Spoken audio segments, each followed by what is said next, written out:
computers to try to solve problems in the lab. Right? There is an exam at the end. I've been trying forever to get rid of it, but we cannot get rid of that exam. Sorry. And there is a project in the second part, and there is 2 courseworks in the first one. I will see all of you on Tuesday. No? You coming?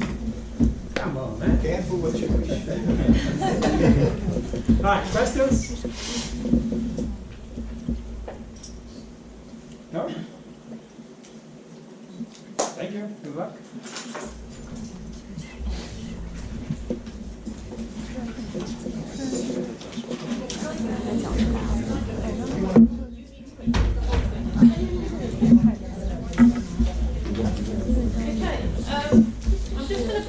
Again, because there were a number of you that came in late, okay? So if you haven't signed, then do it now.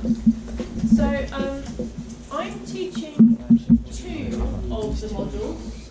I'm teaching separation processes and advanced separation processes. Now, in the form that we handed out to you on Monday, there is a typo. So, under CENG 0010, separation processes, it currently is grayed out on the research stream, but that module is an option also on the research stream.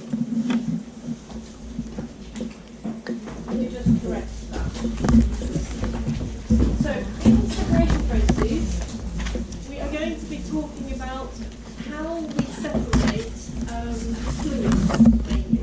When you have a chemical reaction, we often end up with quite a mix of various types of components that we need to separate from. And that is what we'll be covering in this course. So we'll talk about distillation, absorption, and extraction, because those are by far the most common industrial separation methods that we use in chemical engineering.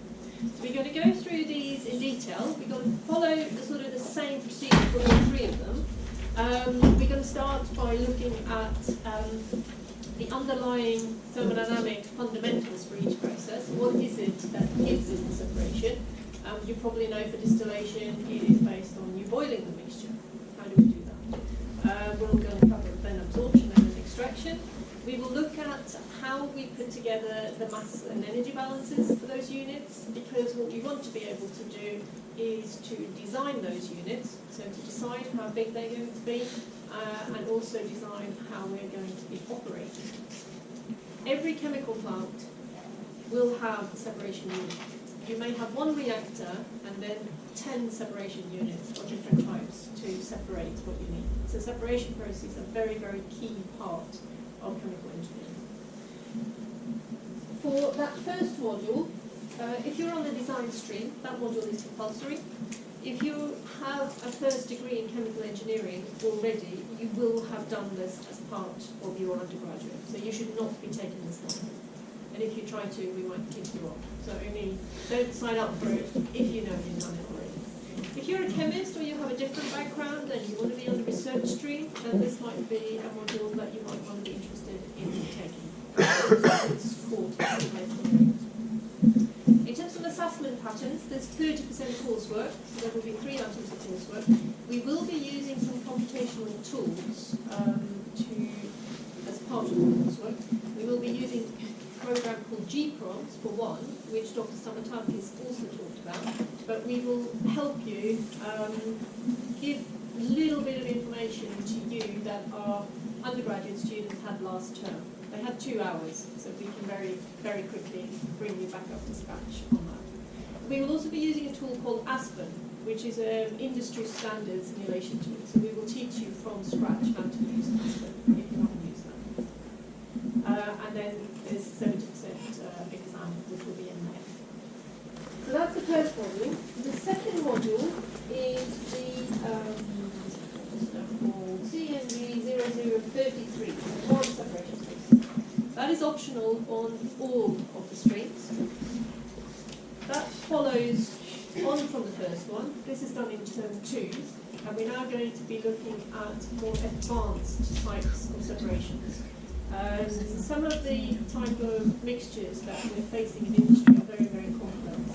They may be azeotropic in nature, so we cannot separate them with just standard separation methods. We need something a bit cleverer. So we're going to be looking at extractive distillation, reactive distillation, dividing wall separations, a whole range of more complex and advanced type of separations, including heat integration of units. So that will be the topic for the second one. The second one I'm teaching together with Dr. Salvalavia, because he will cover some aspects of also crystallization and chromatography on that module.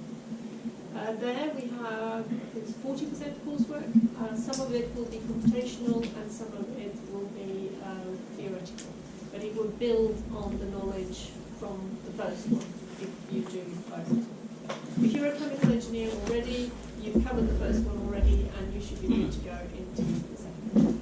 If you're a chemist, you haven't done the first one, I think you'll struggle with the second one. So I would then recommend that you do the first one. Any questions?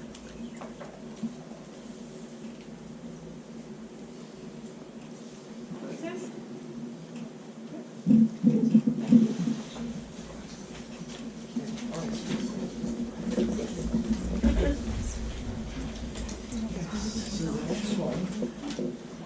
So the module that I discuss now is fluid particle systems.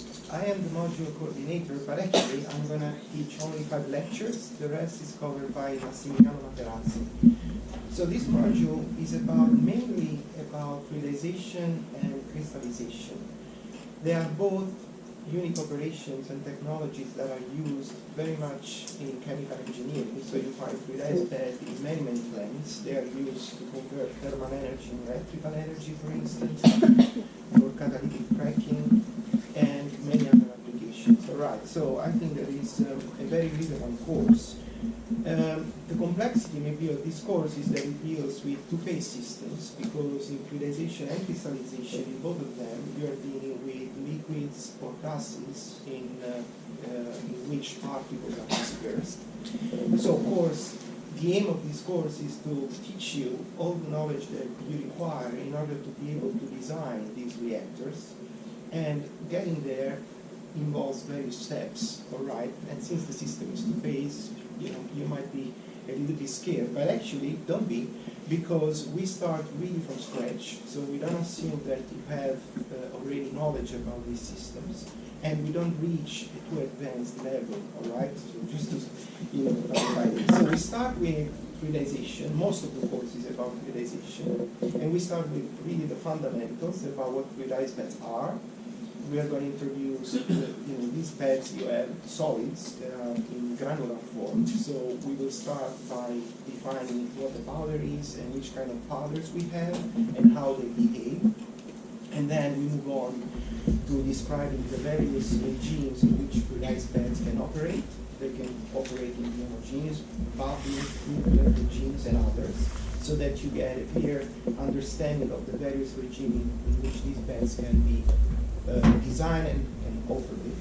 And then once this introduction about fluidized beds in general has been done, so that you know what they are and how they work broadly, then we move on more to a technical side. So the first thing is, the aim is eventually to be able to model these systems mathematically, and therefore to get there, the first thing that we do is to cover the fluid particle interaction forces, because the behavior of this system is dictated by how the fluid and the particles interact. So we're going to cover concepts like the buoyancy force, the drag force mainly, which are the most important interaction forces in these systems, and how to model them, how to describe them. So once that has been done, one can move on to deriving the equations of mass balance and linear momentum balance for these systems, for two-phase systems, which are similar to those for single-phase systems, but slightly more complex because of the very fluid particle interaction force that I just mentioned. So then we derive these equations, and then we use these equations to understand more about fluidized beds and eventually to design them. All right? When I say to understand more, for instance, one thing that is quite important is to understand when a fluidized bed can be homogeneous and when it gets bubbly. And to do that, we have to do a stability analysis, which requires using the equations that we have derived. So this is one step that we tackled.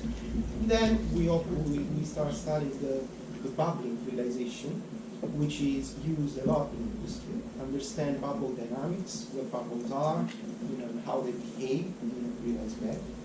And then these bubbles are crucial because they induce mixing in fluidized beds. This is why very often they are used, because the reactor is well mixed. And this is very helpful in many applications. So we understand how bubbling induces mixing, but bubbling at the same time in some application can induce segregation. So we study segregation and mixing.